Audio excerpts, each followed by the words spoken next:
Hello friends, कैसे हो आप सभी। आई होप आप सभी मस्त होंगे, अपनी अपनी पढ़ाई में व्यस्त होंगे। मैं सरस वंश कंपटीशन क्लासेस में आप सभी का स्वागत करती हूं। फ्रेंड्स, कल का वीडियो कैसा था आप लोगों ने बताया नहीं कमेंट करके। और चलिए कोई बात नहीं। हम लोग क्या पढ़ रहे थे, हम लोग गुफाओं के बारे में पढ़ रहे थे, जिसमें हम लोगों ने एलोरा गुफा के बारे में पढ़ा था, एलिफेंटा गुफा के बारे में पढ़ा था। और आज हम लोग बाघ गुफा के बारे में भी पढ़ा था। तो बाघ गुफा से कुछ क्वेश्चन जो थे वो रह गए थे, जो कि आज हम लोग कंप्लीट करेंगे। ठीक है, तो कौन कौन से क्वेश्चन, शायद 10 या 11 प्रश्न थे जो बाघ गुफा से संबंधित रह गए थे। आज उनको कंप्लीट कर लेंगे हम लोग। और फिर उसके बाद हम लोग फ्रेस्को सेक्को विधि के बारे में जानेंगे कि फ्रेस्को सेक्को जो विधि होती है वह कौन सी होती है। और उसके बाद हम लोग जोगीमारा गुफा के बारे में पढ़ेंगे। ठीक है, आज हम लोग इतना ही पढ़ेंगे। तो चलिए ज़्यादा बातें ना करते हुए हम लोग जो हमारी आज की क्लास है उसको शुरू करते हैं और देखते हैं हमारा जो अगला प्रश्न है वह क्या कह रहा है। अगला प्रश्न, सॉरी, आज का अगला कैसे, आज का पहला प्रश्न क्या कह रहा है, तो देखते हैं। पहला प्रश्न, गायिकाएँ चित्र बाघ गुफा के किस संख्यक गुफा के सामने चित्रित किया गया है। यानी कौन सी गुफा संख्या ऐसी है जिसके सामने गायिकाओं का चित्र चित्रित किया गया है। तो इसका जो सही आंसर होगा वह क्या होगा, वह होगा गुफा संख्या 4। ठीक है, गुफा संख्या 4 जो है इसके सामने गायिकाओं का चित्र चित्रित किया है। देखिए सबसे ज़्यादा जो चित्र हैं बाघ की गुफा में, उसमें गुफा संख्या 4 में ही मिले हैं, जैसे 4 या 5 में। और जो गुफाएं हैं उन गुफाओं के जो चित्र हैं वो नष्ट हो चुके हैं, बर्बाद हो चुके हैं। ठीक है, तो सबसे ज़्यादा चित्र किस में मिले हैं, गुफा संख्या 4 में मिले हैं। और पूछा जाए गायिकाओं का चित्र किस में मिला है, तो गायिकाओं का चित्र गुफा संख्या 4 में चित्रित किया गया है। तो देखिए इसमें जो गायिकाएँ दिखाई गई हैं उनको 2 दल में दिखाया गया है। कितने दल में दिखाया गया है, गायिकाओं को 2 दल में चित्रित किया गया है। पहले दल में 7 स्त्रियाँ एवं एक अन्य 8वीं नर्तकी को चारों ओर घेरे हुए खड़ी हैं। ठीक है, यानी 7 स्त्रियां हैं, एक अन्य जो नर्तकी है वो बीच में खड़ी है, जो मुख्य है उसको 7 स्त्रियां जो हैं नर्तकियां घेरे हुई हैं। और जो दूसरा दल है उसमें एक नर्तकी को 6 स्त्री गायिकाएं मंडलाकार रूप में खड़ी हुई हैं। ठीक है, और नर्तकी के बाल कंधों पर लहरा रहे हैं, यानी उनके बाल खुले हुए हैं, कंधों पर लहरा रहे हैं। और 6 जो स्त्री गायिकाएं हैं वो गोल रूप से उनको घेरे हुए खड़ी हुई हैं। अगला प्रश्न हम लोग देखते हैं। अगला प्रश्न है, बाघ की 5वीं गुफा का नाम क्या है। तो देखिए अपनी तो पाठशाला मस्ती की पाठशाला, ऐसे आप लोग याद कर सकते हैं कि 5वीं गुफा कौन सी होगी। तो इसमें से जो इसका सही आंसर होगा वो क्या होगा, पाठशाला। 5वीं गुफा का नाम क्या है, पाठशाला 5वीं गुफा का नाम है।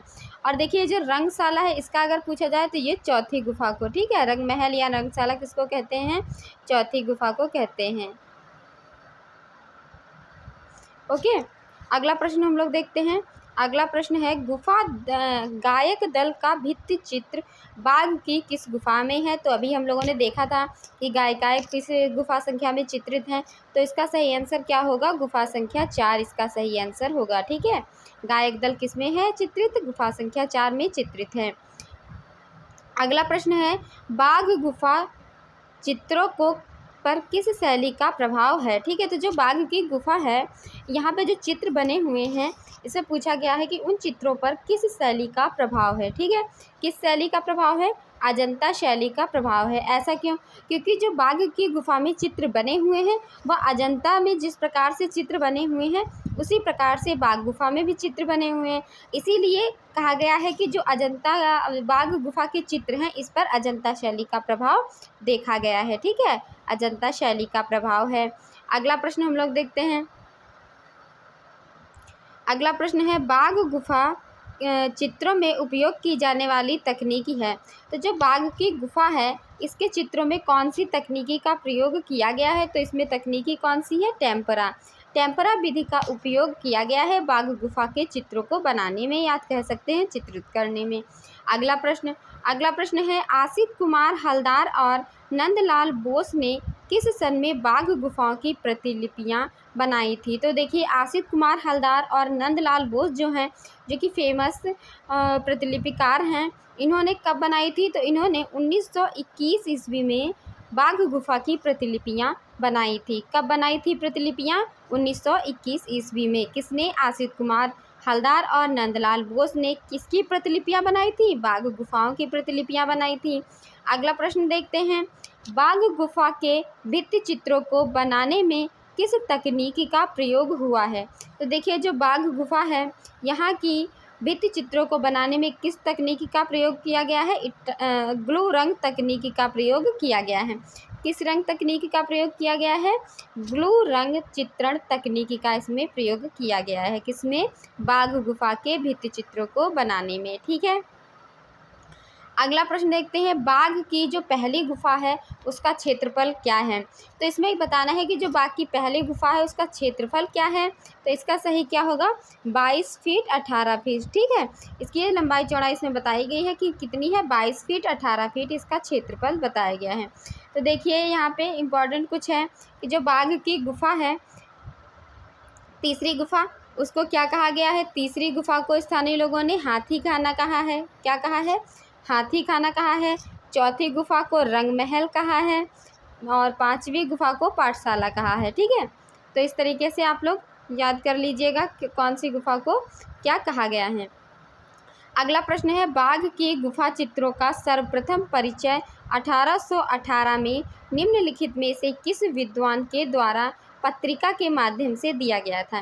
कहा गया है ऐसे कौन सा इसमें विद्वान है जिन्होंने अपनी पत्रिका के माध्यम से सन 1818 ईस्वी में बाघ गुफा के बारे में बताया था, या बाघ गुफा के बारे में इन्होंने परिचय दिया था कि ऐसी कोई गुफा भी है।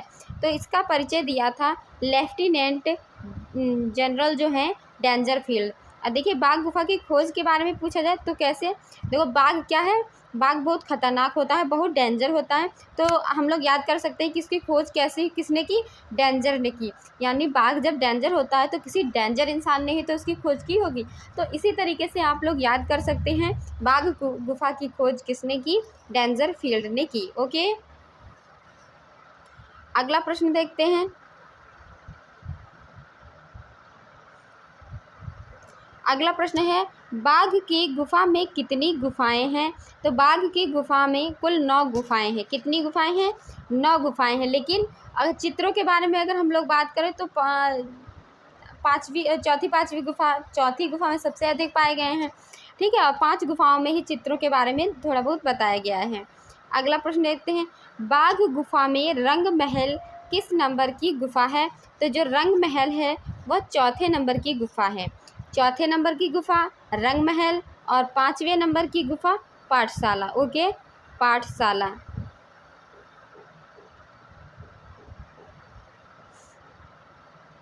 अगला प्रश्न, बाघ की किस गुफा को रंग महल कहा जाता है? ठीक है, क्या है?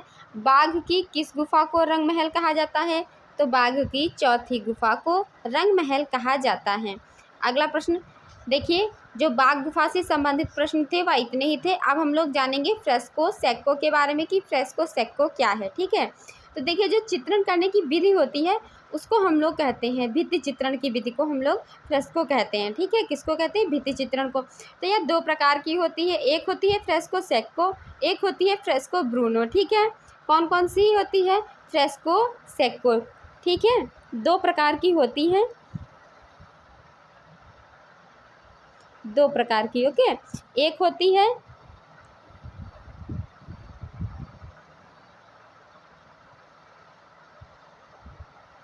फ्रेस्को सेक्को,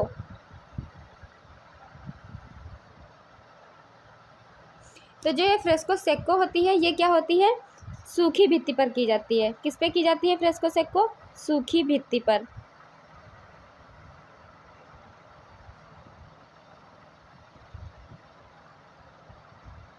फ्रेस्को सेक्को, सासे सेक्को, सासे सूखी। ठीक है, तो इस तरीके से आप लोग याद रखिएगा फ्रेस्को सेक्को। और जो होती है फ्रेस्को ब्रूनो, क्या होती है? ब्रूनो।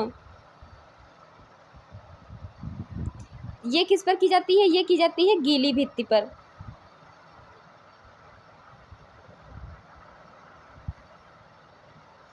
तो इस तरीके से आप लोग याद रखिएगा जो भित्ति चित्रण की विधि होती है वह 2 प्रकार की होती है, फ्रेस्को सेक्को, फ्रेस्को ब्रूनो। फ्रेस्को सेक्को जो होती है सूखी भित्ति पर होती है, फ्रेस्को ब्रूनो जो होती है गीली भित्ति पर होती है। ठीक है, तो इसमें पहला प्रश्न जो है फ्रेस्को ब्रूनो का है कि फ्रेस्को ब्रूनो प्रविधि परिभाषित की जा सकती है। तो जो इसका सही आंसर होगा वह क्या होगा, अभी मैंने बताया था ब्रूनो मतलब गीला, ठीक है, तो ताज़ा, ठीक है, तो इसका क्या होगा, किसी भी प्रकार के रंग का ताज़ा भित्ति पर लगाना ब्रूनो है, ठीक है, इसका सही आंसर ये होगा। अगला प्रश्न है, फ्रेस्को ब्रूनो पद्धति से चित्र बनते हैं। तो देखिए ब्रूनो में गीले के बारे में हम लोगों ने आपको बताया था, तो ये गीली दीवार की गीली सतह पर चित्र बनते हैं फ्रेस्को ब्रूनो में। अगला प्रश्न है, गीली या हम लोग कह सकते हैं ताज़ी भित्ति पर चित्रण करने की विधि क्या कहलाती है विधि। तो जो चित्रण करने की विधा है वो क्या कहलाएगी, फ्रेस्को ब्रूनो कहलाएगी। अगला प्रश्न है, फ्रेस्को सेक्को चित्र में चित्रण के लिए किस प्रकार की भित्ति का प्रयोग किया जाता है। अभी मैंने आपको बताया था सा से सेक्को, सा से सूखा, तो उसी तरीके से इसका सही आंसर होगा शुष्क भित्ति, यानी सूखी भित्ति पर इसका प्रयोग किया जाता है। अगला प्रश्न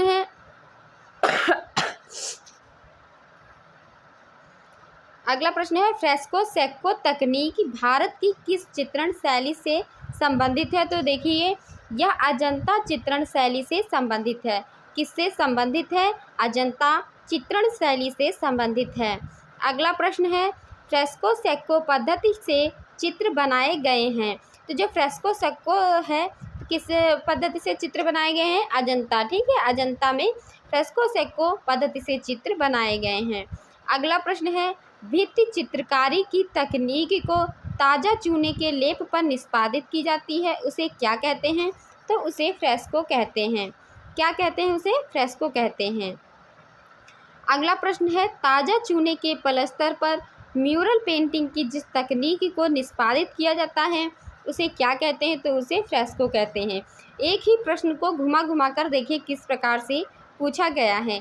इस तरीके से आप लोग अंदाज़ा लगा सकते हैं कि प्रश्नों की जो इम्पोर्टेंस है वो क्या है, और आप लोगों को अच्छे से इनकी तैयारी करनी है। फ्रेस्को का अर्थ है, तो मैंने बताया था भित्ति चित्रण की पद्धति, जिसको हम लोग कहते हैं विशेष पद्धति, इसका अर्थ है किसका, फ्रेस्को का। अगला प्रश्न है, फ्रेस्को विधि का प्रयोग किया जाता है। तो जो फ्रेस्को विधि है इसका प्रयोग किस पर किया जाता है, इसका प्रयोग भित्ति चित्रण में किया जाता है, ठीक है, किस पर किया जाता है, भित्ति चित्रण में। देखिए फ्रेस्को से संबंधित जो प्रश्न थे वह हो गए हैं। अब हम लोग जोगीमारा गुफा, जो कि बहुत ही इम्पॉर्टेंट है और यह अजंता से पहले की गुफा है, इसके बारे में हम लोग जानेंगे। देखिए सबसे पहले जो खोज हुई थी, अजंता से पहले भी ही खोज जोगीमारा गुफा की हुई थी, ठीक है। तो देखते हैं कि जोगीमारा गुफा के बारे में क्या क्या इम्पोर्टेंट प्रश्न बन रहे हैं। पहला प्रश्न है, जोगीमारा गुफा किस पहाड़ी में स्थित है। तो जोगीमारा गुफा रामगढ़ पहाड़ी में स्थित है। अगला प्रश्न है, नर्मदा नदी के उद्गम के पास कौन सी प्रसिद्ध चित्र गुफा स्थित है। तो नर्मदा नदी के उद्गम के पास जोगीमारा गुफा स्थित है। इसका प्रश्न इस प्रकार से भी हो सकता है कि जोगीमारा गुफा किस नदी के पास में स्थित है। तो जोगीमारा गुफा नर्मदा नदी के पास में स्थित है। अगला प्रश्न है, जोगीमारा गुफा में ईसा से कितने वर्ष पूर्व के चित्र मिलते हैं। तो जोगीमारा जो गुफा है इसमें 300 ईसा पूर्व के चित्र मिलते हैं। अगला प्रश्न है, जोगीमारा गुफा की लंबाई कितनी है। तो जो जोगीमारा गुफा है उसकी लंबाई 10 फीट है। कितनी है, जोगीमारा गुफा की लंबाई 10 फीट है। और जोगीमारा जो गुफा है इसकी खोज किसने की थी, इसका विवरण किसने प्रस्तुत किया था। 1914 ईस्वी में आसित कुमार हलदार और क्षितेंद्र नाथ गुप्त ने इसका जो है जोगीमारा गुफा के चित्रों का अध्ययन करके इसका विवरण प्रस्तुत किया था। जोगीमारा गुफाएं स्थित हैं। तो जोगीमारा की जो गुफाएं हैं वह कहाँ पर स्थित है, छत्तीसगढ़ में स्थित है। जोगीमारा की गुफा कहाँ स्थित है, छत्तीसगढ़ में स्थित है। जोगीमारा गुफा कहाँ स्थित है, वही प्रश्न रिपीट हो रहा है, छत्तीसगढ़ में स्थित है। अगला प्रश्न है, जोगीमारा गुफाएं किस राज्य में स्थित हैं। इसका भी आंसर छत्तीसगढ़ राज्य होगा। अगला प्रश्न है, जोगीमारा गुफाएं कहाँ स्थित हैं। देखिए इसमें आंसर दिया नहीं गया है, लेकिन इसका आंसर भी क्या होगा, छत्तीसगढ़ होगा।